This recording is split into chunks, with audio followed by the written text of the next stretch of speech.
In the vast theater of human experience, there are moments so pure, so heartbreakingly honest, that they strip away all pretense and reveal the essential truths that connect us all.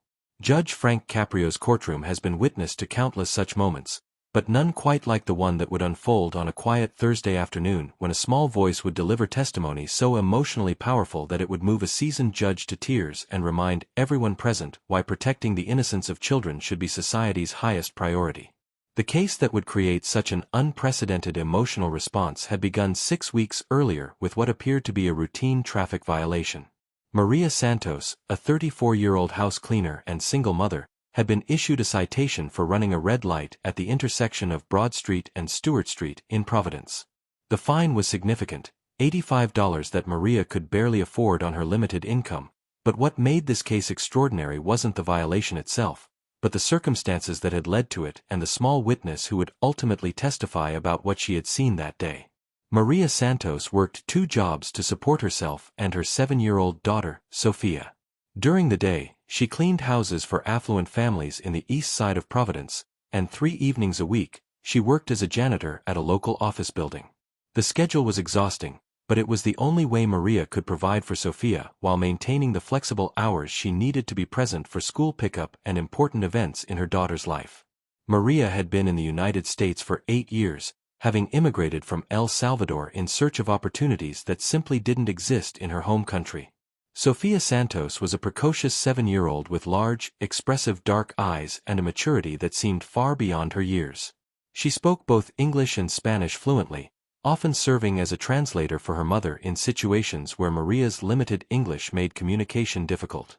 Sofia was an excellent student who loved reading and drawing, and despite the financial struggles that defined their daily life, she was a happy child who adored her mother and understood, with the intuitive wisdom that some children possess, that Maria was working incredibly hard to provide for their small family. The day of the traffic violation had started like many others in the Santos household. Maria had completed her morning house cleaning job and picked up Sofia from her after-school program at exactly 4:15 p.m., as she did every day. They were driving home so that Maria could prepare a quick dinner before leaving for her evening cleaning job at 6:30.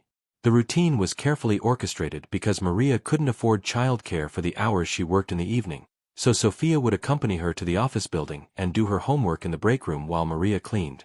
As they drove through downtown Providence that afternoon, Sofia had been chattering excitedly about a school project she was working on, a presentation about family traditions that she was supposed to give the following week. She had been asking Maria questions about their life in El Salvador, about Sofia's grandmother who still lived there, and about the traditional foods they cooked together. Maria had been listening with the kind of focused attention that working mothers learn to give their children during the precious moments when work demands don't require their immediate attention. It was during this conversation, as they approached the intersection of Broad and Stewart, that Sofia suddenly stopped talking mid-sentence. Maria glanced in the rearview mirror and saw that her daughter had gone very still, her small hands pressed against the car window as she stared at something on the sidewalk. "Mama," Sofia said quietly, her voice carrying an urgency that immediately caught Maria's attention, "there's a little boy, and I think something's wrong." Maria looked where Sofia was pointing and saw a child who appeared to be about 4 or 5 years old standing alone on the corner, crying and looking around frantically as if searching for someone. The boy was clearly distressed, and there were no adults in the immediate vicinity who seemed to be with him. Maria's maternal instincts kicked in immediately. This was someone's child, alone and scared, and she couldn't simply drive past without stopping to help. The traffic light had just turned yellow as Maria approached the intersection, but instead of continuing through or stopping at the line, she made a split-second decision that would change everything. Seeing the distressed child and knowing that stopping to help might mean the difference between a child finding safety or remaining lost and vulnerable, Maria ran the red light to pull over to the curb where she could reach the boy quickly. What followed was a 10-minute period during which Maria and Sofia worked together to help the lost child. Speaking to him in both English and Spanish, they learned that his name was Miguel, that he was 5 years old, and that he had gotten separated from his aunt while they were walking to a nearby store. Sofia, with her natural ability to connect with other children, sat with Miguel on the sidewalk and helped keep him calm while Maria used her cell phone to call the police for assistance. When the police officers arrived, they were able to quickly locate Miguel's frantic aunt, who had been searching the neighborhood after realizing the little boy was no longer behind her. The reunion was emotional and grateful, with Miguel's aunt thanking Maria repeatedly for stopping to help and staying with the child until help arrived. The police officers commended Maria for her good citizenship and quick thinking in a situation that could have had a much worse outcome. However, the intersection where Maria had pulled over to help Miguel was monitored by a red light camera, and 3 weeks later, she received the traffic citation in the mail. The automated system had recorded her vehicle running the red light, but of course, it couldn't capture the humanitarian reason behind her decision to violate traffic laws. Maria stared at the $85 fine with a sinking heart, knowing that the money would have to come from their already tight grocery budget, but also knowing that she would make the same choice again if faced with a similar situation. When Maria received the court date for her traffic violation, she had initially planned to simply pay the fine and avoid the stress of appearing in court. She was intimidated by legal proceedings, worried about her limited English, and afraid that trying to explain her actions might somehow make the situation worse. But Sofia, who had been the crucial witness to everything that had happened that day, had a different idea about how they should handle the situation. "Mama," Sofia had said one evening as they sat together at their small kitchen table, "you helped that little boy because it was the right thing to do. The judge needs to know that you're a good person who is trying to help someone." Her 7-year-old logic was simple but powerful. If you do something good, people should understand that you're good, and if they understand that you're good, they should understand why you did what you did. It was Sofia's insistence that they tell the complete story of what had happened that day that eventually convinced Maria to appear in court rather than simply paying the fine. Sofia had asked if she could come to court with her mother to tell the judge what she had seen, and while Maria was nervous about exposing her daughter to the formal legal environment, she also recognized that Sofia was the only other witness to the events that had led to the traffic violation. The weeks leading up to their court appearance had been filled with careful preparation as Maria tried to help Sofia understand what would happen in the courtroom while also managing her own anxiety about the legal proceedings. Maria had never appeared in court before, and her limited experience with American legal systems made the prospect both intimidating and overwhelming. She worried about her English, about whether she would be able to explain their situation clearly, and most of all, about whether bringing Sofia to testify was the right decision or an unfair burden to place on her young daughter. Sofia, however, approached the upcoming court date with the kind of determined clarity that sometimes emerges from children when they believe strongly in the righteousness of a cause. She had witnessed her mother's act of kindness, had seen the relief on little Miguel's face when he was reunited with his aunt, and she understood with absolute certainty that her mother had done nothing wrong. In Sofia's 7-year-old worldview, the truth was simple and powerful, and she believed that if she could just tell the judge what had really happened, everything would be okay. During their evening conversations at the kitchen table, Sofia would practice telling her version of the story, describing in her careful, precise English how they had seen Miguel crying on the sidewalk, how her mother had immediately recognized that something was wrong, and how they had worked together to help him find his way back to safety. Maria marveled at her daughter's memory for detail and her ability to articulate the sequence of events in a way that captured both the facts of what had happened and the emotional urgency that had motivated their actions. "Mama," Sofia said one evening as they sat together reviewing what she would say in court, "when we saw Miguel, you didn't think about the red light, did you? You just thought about helping him." Her observation was both accurate and profound. Maria had indeed acted on pure maternal instinct, prioritizing a child's safety over traffic regulations without any conscious deliberation about the potential consequences. The night before their court appearance, Maria had difficulty sleeping, her mind cycling through worst-case scenarios about what might happen if the judge didn't understand their situation or if her limited English prevented her from adequately explaining their actions. She worried about the $85 fine, which represented nearly a day's wages from her house cleaning work. But more than the money, she worried about being perceived as someone who didn't respect the law or who used helping others as an excuse for breaking rules.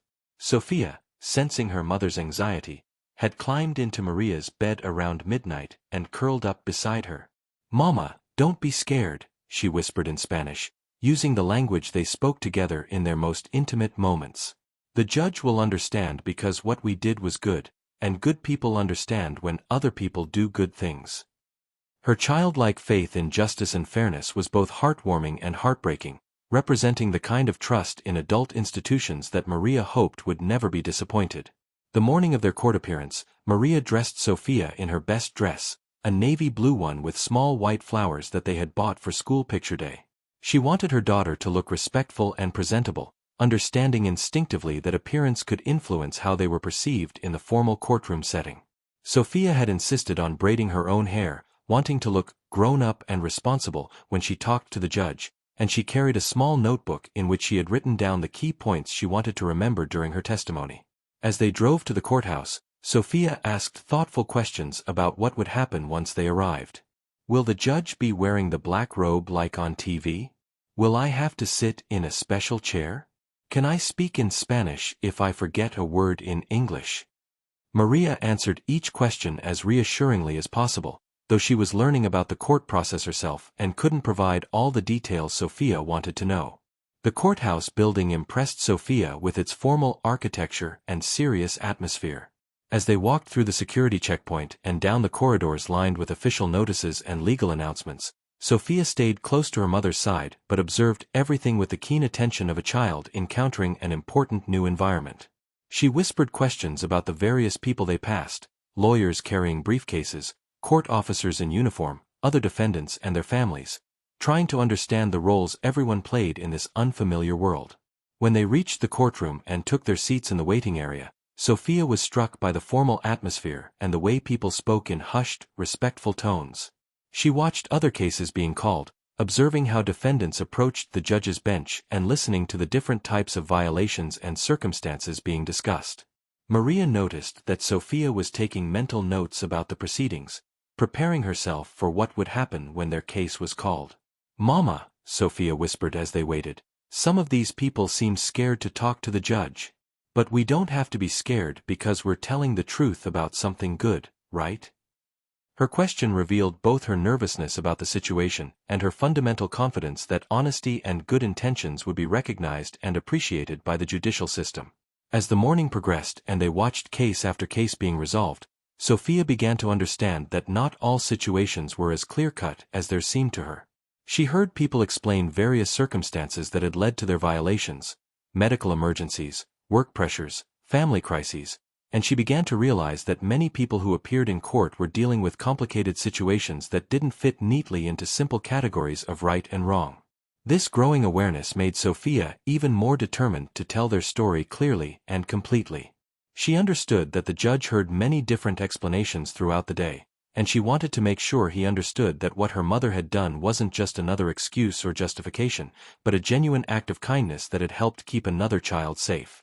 When a court officer called other defendants with Spanish-speaking names, Sofia noticed that some of them seemed to struggle with English in ways that reminded her of her mother's occasional difficulty with complicated vocabulary or formal phrases. This observation made her realize that her ability to translate and communicate in both languages might be important not just for telling their story, but for helping her mother feel more confident and supported during what was clearly a stressful experience. "Mama," Sofia said quietly, squeezing her mother's hand, "if you can't think of a word in English, I can help you say it, okay? We're a team, and teams help each other." The simple statement captured the mature partnership that had developed between mother and daughter as they navigated life's challenges together, and it reflected Sofia's understanding that her role in the courtroom would be not just to testify about what she had witnessed, but to support her mother through a difficult and intimidating process. As they continued to wait for their case to be called, Sofia reviewed her mental notes about what she would say to Judge Caprio. She wanted to explain not just the facts of what had happened, but why those facts mattered.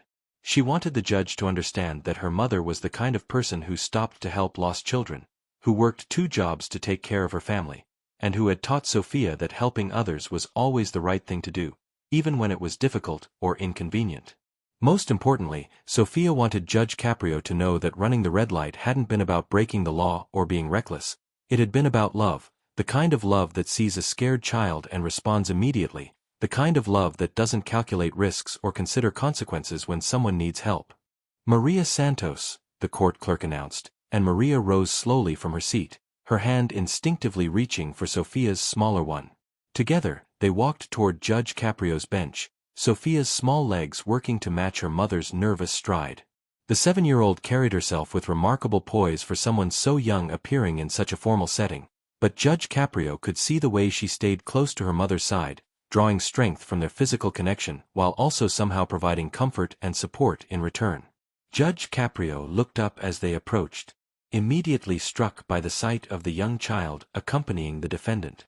In all his years on the bench, he had occasionally seen children brought to court by parents who had no other childcare options, but there was something different about this little girl's presence. She walked with purpose and determination that suggested she was here not just as an observer, but as an active participant in whatever story was about to unfold. "Good morning," Judge Caprio said warmly, his voice automatically adopting the gentler tone he used when addressing families with children. "Mrs. Santos, I see you're here about a red light violation. And who is this young lady with you?" Sofia looked up at the judge with clear, direct eyes that held no trace of fear or intimidation. "Good morning, Your Honor," she said in carefully pronounced English. "My name is Sofia Santos, and I'm here because I saw what happened when my mama got the ticket. I want to tell you what really happened that day." The mature language and confident delivery from such a young child immediately captured Judge Caprio's attention. He had heard thousands of cases involving traffic violations, but he had never had a 7-year-old volunteer to provide testimony about the circumstances. "Well, Sofia, that's very responsible of you to want to help your mother. But let's start with Mrs. Santos telling me about what happened." Maria stepped forward slightly, her nervousness evident in the way she clutched the traffic citation in her hands. "Your Honor, I know I ran the red light, and I take responsibility for that. But there were special circumstances that day." Her English, while heavily accented, was clear and earnest, and Judge Caprio could hear the sincerity in her voice even as she struggled to find the right words to explain her situation. "Can you tell me about these special circumstances?"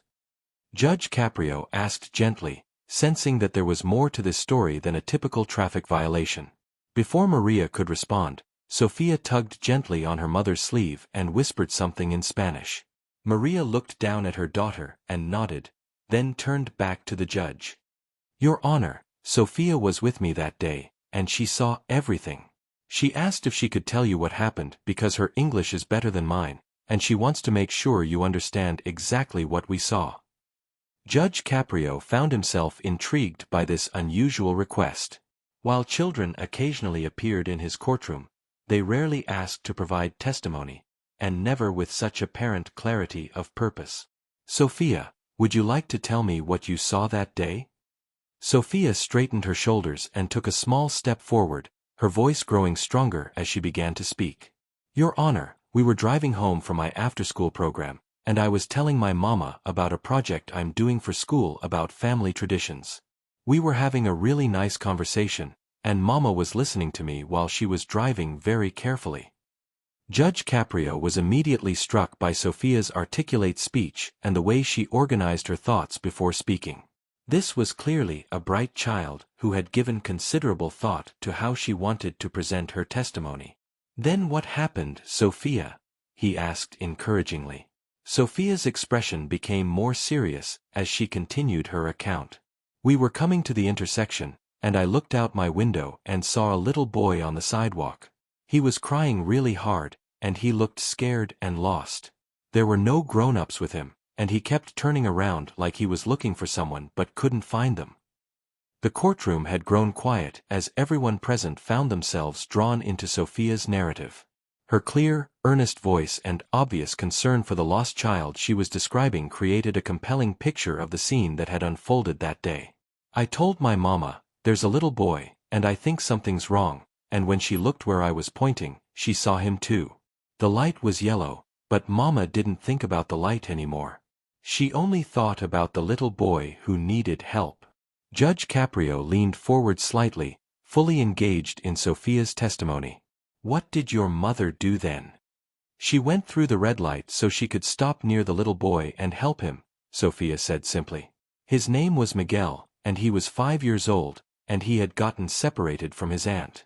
He was so scared, Your Honor. He was crying and didn't know where he was or how to find his family." Sofia paused, looking directly at Judge Caprio with the kind of earnest intensity that only children can bring to important moments. "My mama got out of the car right away and started talking to Miguel in Spanish and English to find out what was wrong. I stayed with him on the sidewalk to help keep him calm while mama called the police to get help." The judge found himself moved by Sofia's detailed recollection and the obvious pride she took in describing how she and her mother had worked together to help the lost child.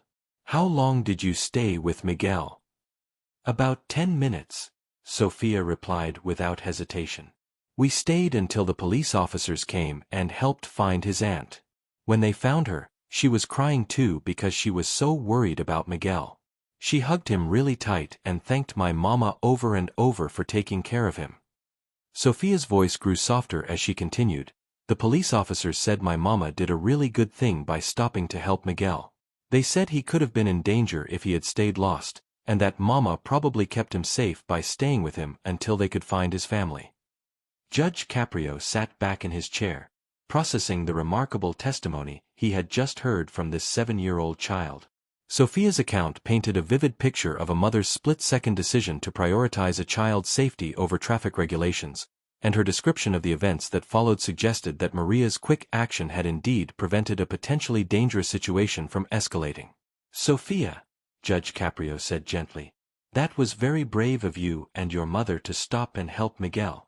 How did you feel about what happened that day?" Sofia's answer came without hesitation, delivered with the kind of moral clarity that sometimes emerges from children who have been raised with strong values. "I felt proud of my mama, Your Honor. She saw someone who needed help, and she helped them right away without thinking about herself. That's what good people do, they help other people, especially when those people are children who are scared and alone." The simplicity and power of Sofia's words seemed to resonate through the courtroom. Judge Caprio found himself deeply moved by this child's clear understanding of right and wrong, and by her obvious admiration for her mother's compassionate actions. "Is there anything else you want me to know about that day, Sofia?" the judge asked. Sofia nodded solemnly. "Yes, Your Honor. I want you to know that my mama is a very good person who works really hard to take care of me and always teaches me to help other people when they need help. She didn't break the law to be bad. She broke the law to be good. And I think that's different." The profound wisdom in Sofia's final statement, the distinction between breaking the law to be bad versus breaking it to be good, left Judge Caprio momentarily speechless as he absorbed the impact of what this remarkable child had just shared with his courtroom.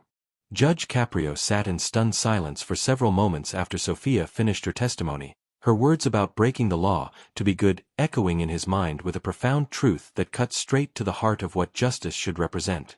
In 3 decades of presiding over municipal court, he had heard every conceivable explanation for traffic violations, but never had he encountered such moral clarity delivered with such innocent wisdom. The 7-year-old standing before him had just articulated a distinction that legal scholars debated in complex theoretical terms, yet she had done so with the simple, pure logic that only a child could bring to questions of right and wrong. When Judge Caprio finally found his voice, it was noticeably softer and filled with emotion. "Sofia, that was one of the most beautiful and honest testimonies I have ever heard in this courtroom." He paused, removing his glasses to wipe his eyes as he struggled to maintain his composure. "You have just taught everyone here something very important about the difference between the letter of the law and the spirit of what laws are meant to protect."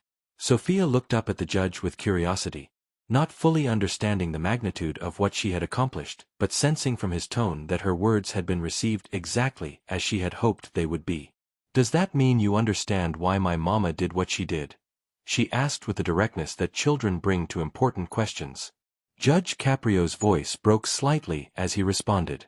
"Yes, Sofia, I understand completely. Your mother didn't just break a traffic law that day, she upheld a much more important law, the law that says we must protect children who are in danger, especially when we are the only ones who can help them." The judge stood up from his bench, an action that immediately commanded the attention of everyone in the courtroom. His movement wasn't just a formal gesture, it was a sign of respect for the extraordinary testimony he had just heard and the remarkable child who had delivered it. "Mrs. Santos, before I address your traffic violation, I want you to know that you should be incredibly proud of your daughter. Sofia has just demonstrated wisdom, courage, and integrity that many adults never achieve in their entire lives."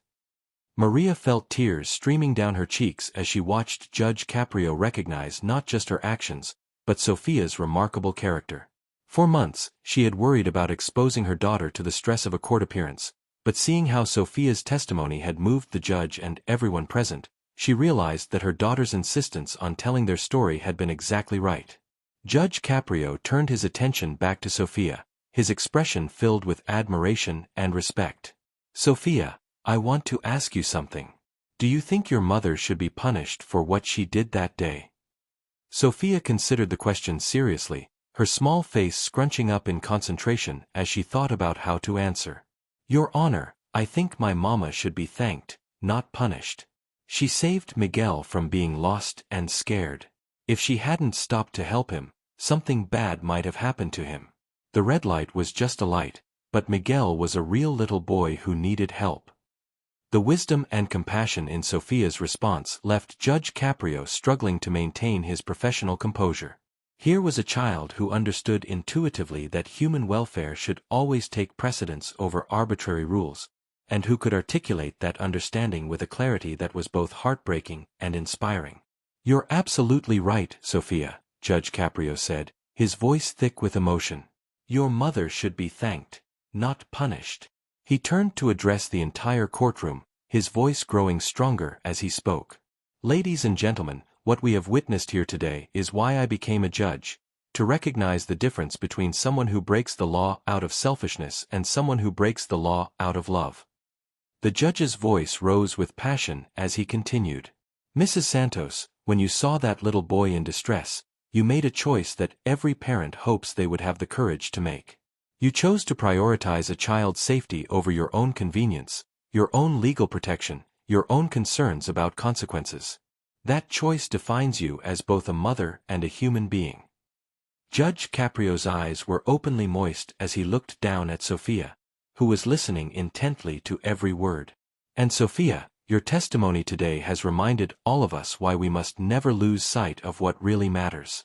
You have shown us that sometimes the most important laws aren't written in books, they're written in our hearts, and they tell us to protect those who cannot protect themselves." The judge returned to his seat, but continued speaking with unprecedented emotion. "I am not only dismissing this traffic citation completely, but I want to do something I've never done before in this courtroom." He reached into his desk drawer and pulled out his personal checkbook, a gesture that caused an audible gasp from the spectators present. "Mrs. Santos, I know that coming to court today meant taking time off from work, which I'm sure created financial hardship for your family. I want to give you this check to cover any lost wages, because good citizenship should be rewarded, not penalized." Sofia's eyes grew wide with surprise, and she looked up at her mother with excitement. "Mama, the judge is giving us money because you helped Miguel." Judge Caprio smiled through his tears at Sofia's innocent interpretation of his gesture. "That's exactly right, Sofia. Sometimes when people do really good things, other people want to help them too. Your mama helped Miguel, and now I want to help your mama." But Judge Caprio wasn't finished with his unprecedented response to their case. "Mrs. Santos, I also want you to give my office your contact information. I know someone at the Providence Police Department who coordinates community volunteer programs, and I think they would be very interested in meeting someone with your instincts for helping others." Sofia tugged on her mother's sleeve and whispered something in Spanish. Maria smiled and nodded, then looked back at Judge Caprio. "Your Honor, Sofia wants to know if Miguel is still okay, and if there's a way we could visit him to make sure he's happy."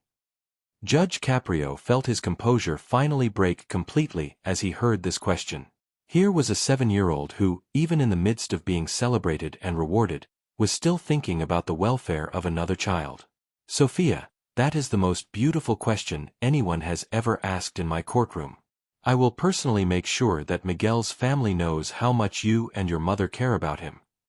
The judge stood up once more and came out from behind his bench, approaching Sofia and Maria directly. "Mrs. Santos, your daughter has given everyone in this courtroom a lesson in what real compassion looks like.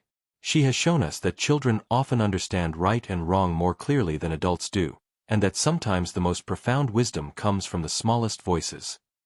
Judge Caprio knelt down to Sofia's eye level, speaking directly to her with the respect he would show any person who had just delivered testimony of such power and truth. "Sofia, I want you to promise me that you will never stop being the kind of person who cares about other children, who speaks up for what's right, and who isn't afraid to tell the truth even when grown-ups are listening. The world needs more people like you." Sofia nodded solemnly, then surprised everyone by asking, "Your Honor, does this mean that when I grow up, I can be a judge too and help people like you do?"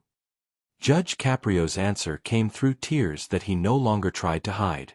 "Sofia, I hope you become whatever you want to become, but I know that whatever you choose to do with your life, you will make the world a better place because of who you are."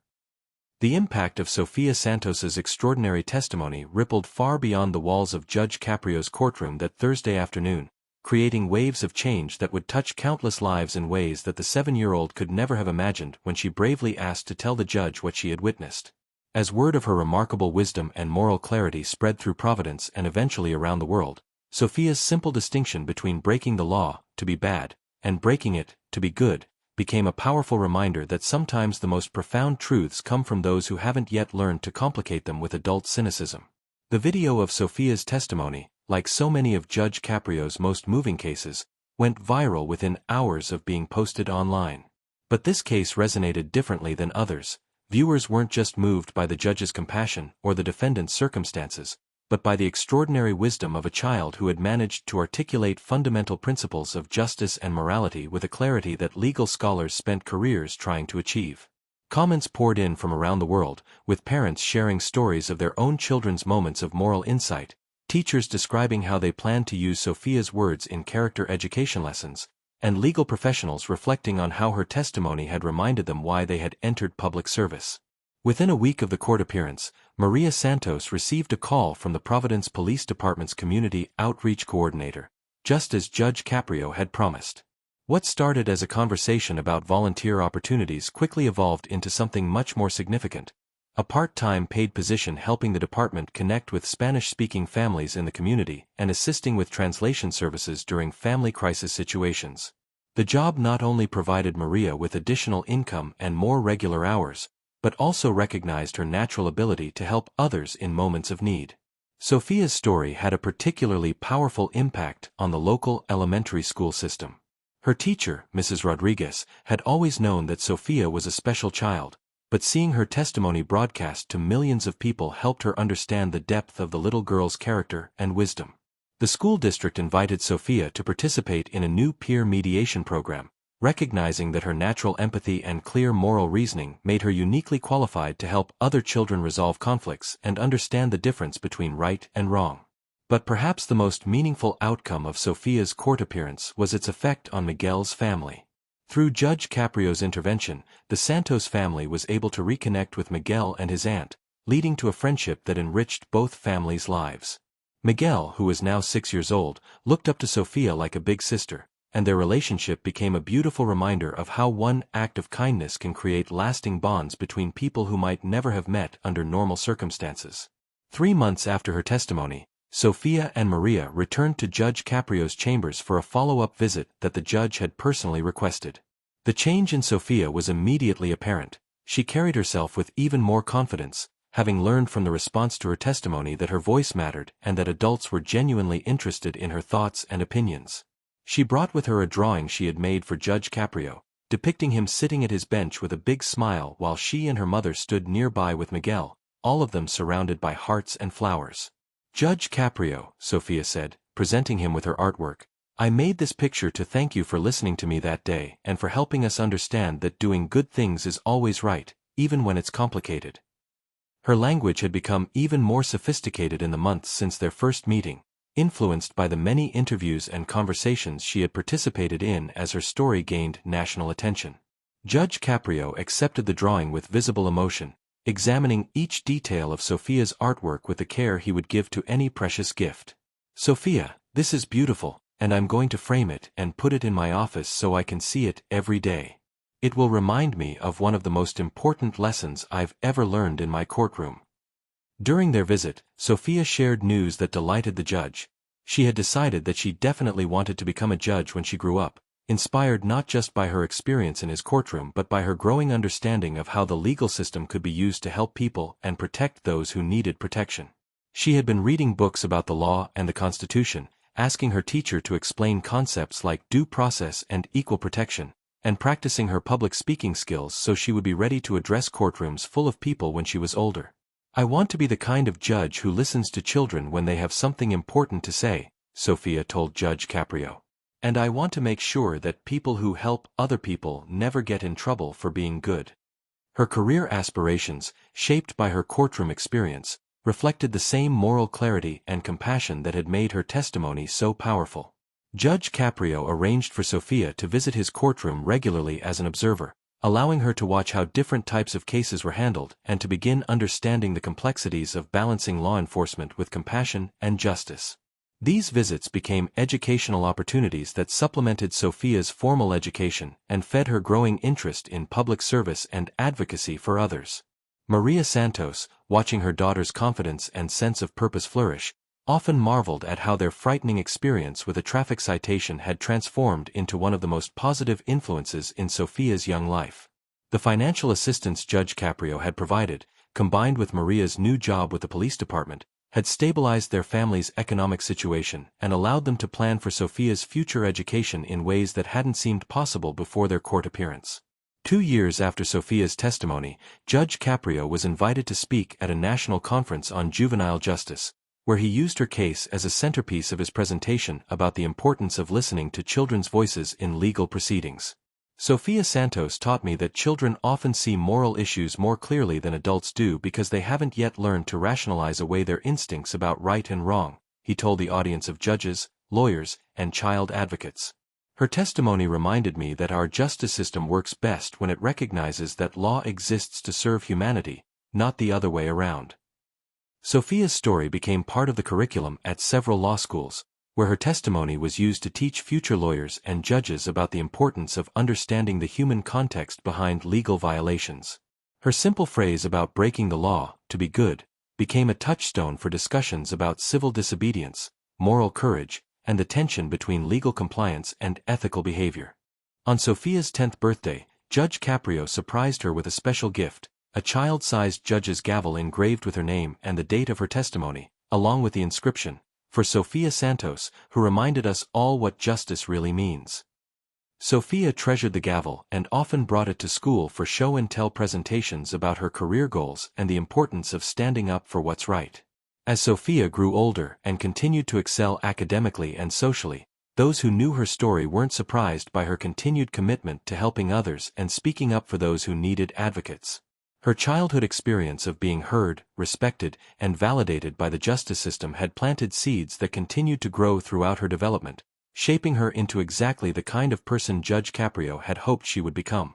The traffic violation that had initially seemed like such a burden to Maria Santos had become the catalyst for a story that reminded millions of people about the power of moral courage, the wisdom of children, and the transformative potential of compassionate justice.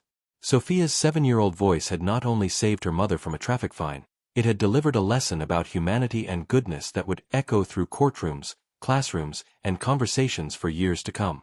Years later, when Sofia Santos did indeed become a judge, as she had promised Judge Caprio she would, her first official act was to hang her childhood drawing in her chambers, right next to the small gavel he had given her for her 10th birthday. They served as daily reminders of the moment when her young voice had taught a seasoned judge, and through him, the world, that sometimes the most important laws aren't written in books, but inscribed in the hearts of those who choose to break rules in order to help others, and who aren't afraid to speak the truth even when powerful adults are listening.